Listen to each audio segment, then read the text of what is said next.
pada klindio tabbat yada abi lahabin wa tabba ma agna anhu maluhu wa kasaba ala kan ga sawa tabbat yada mo go sranye yana la sranye tan do sranye tan do nga ala wele sraka sranye fente nga ala kan kisi mo do be fendo dola ni yo dola ha ni mo go ka la ben ko dola e be sranye ka fo mo go Qur'an aya be bara aya Qur'an aya be kan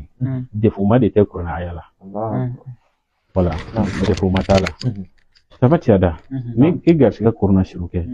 ku itiga nyen sorala le ta tabbat yada sebe ai ba sebe ka gun aka ke fitri da fa ka gun fitri la le bi wati i ba sebe chien kolonton do ha ni ya sebe kala mi ye san kelen kɛ so sanfɛ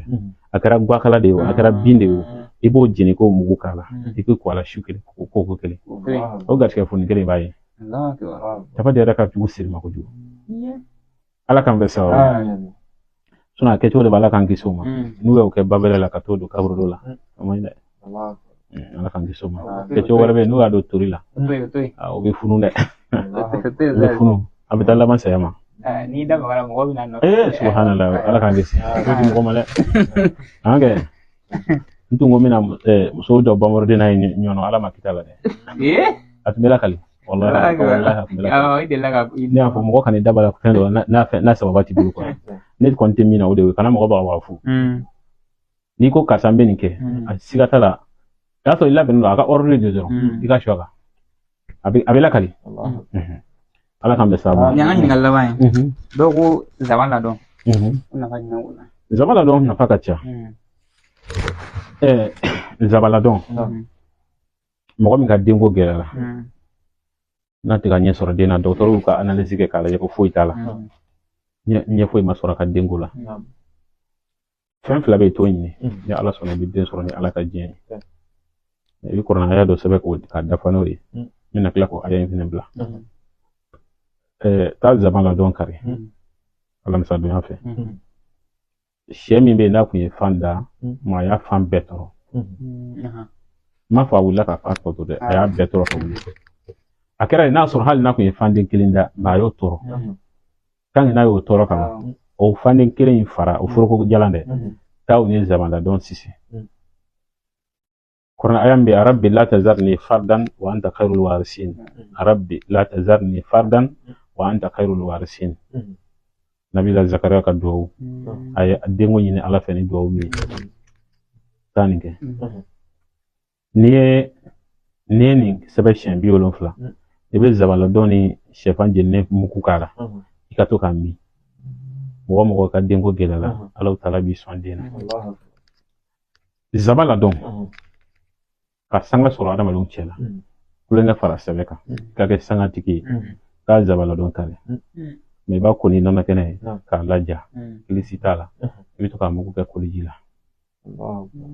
zaban ladɔn a nacogo ka ca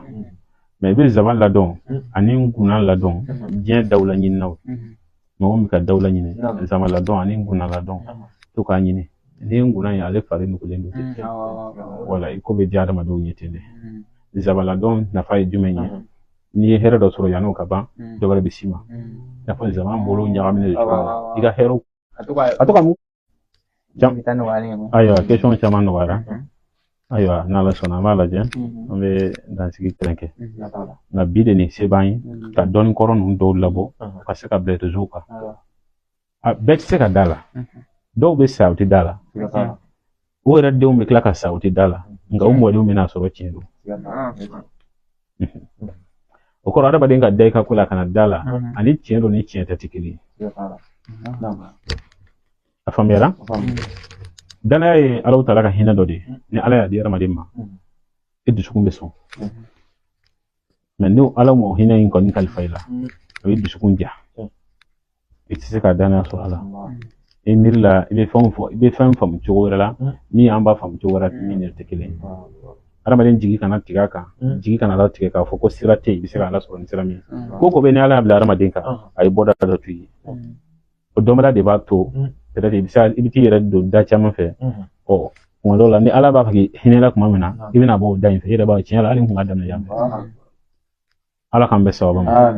au contraire ni ala wele siran non de be adama den fana to da ala la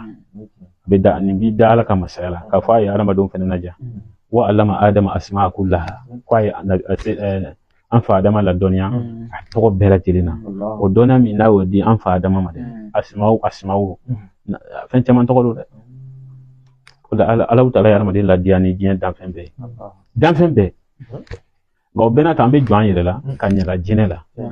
ambi jwan yire la kanya la jine wolo sula hal ni mi cenya la ko ka sa che kan ko mi jine jon de la ka jine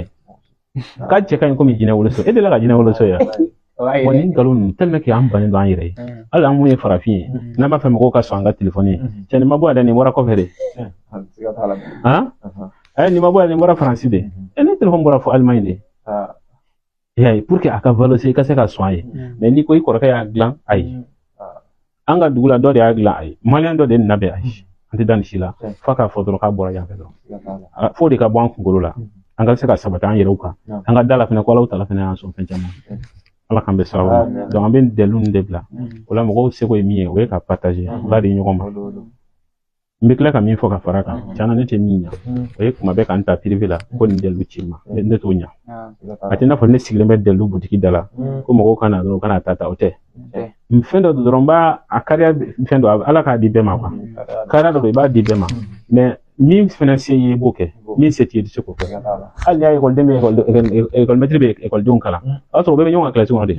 na ni donna 8h pile e ko tafo do kana 8h30 e ko tafo do kana 9h pile école den kem ne école den sara kem ma fa maître na sika ko re nya kle kono donc am sika delu kala jamala ka jama fisa bella mi anti privé la delu dinya o ko aka fam dron ama dabo fu ikamani alate hali kana ka privé lo te bashi yala ya famina melaw taala dila la ka sabati maw kon ngado ka nga chor bay si jaani kenela do ko ala ka hinala o te bashi o bina fo dondola nere dondola bina fo ko jami tumbe ko live ka uchela jami tumbe to ka live ka au yere chela ya au bina live ka nere ka dondola wallahi ko bitain mandi kada ka ana dama bina live ka bi anga kara mo ka sa tan chela o dondo bina ne daren dola ko la mi bara nun ke kabla doni imagine de se ka nafasi ama ni mo ya ta ka barake ambe Allah taala de ala ka sabu mandama jamana ala ka sabati ala ka koroshi ka fo mo do watu abona nga YouTube nunka ara ka amba fe anga YouTube page nunka kologiria mo chama mana abona la am se ka live dale da mama ati se rezo chama ba ko nya inshallah ala ka here ka ambela jere ala ka sabati dama tungana ko tunga hera ala ka dana atora na gela ko ala ka no kisam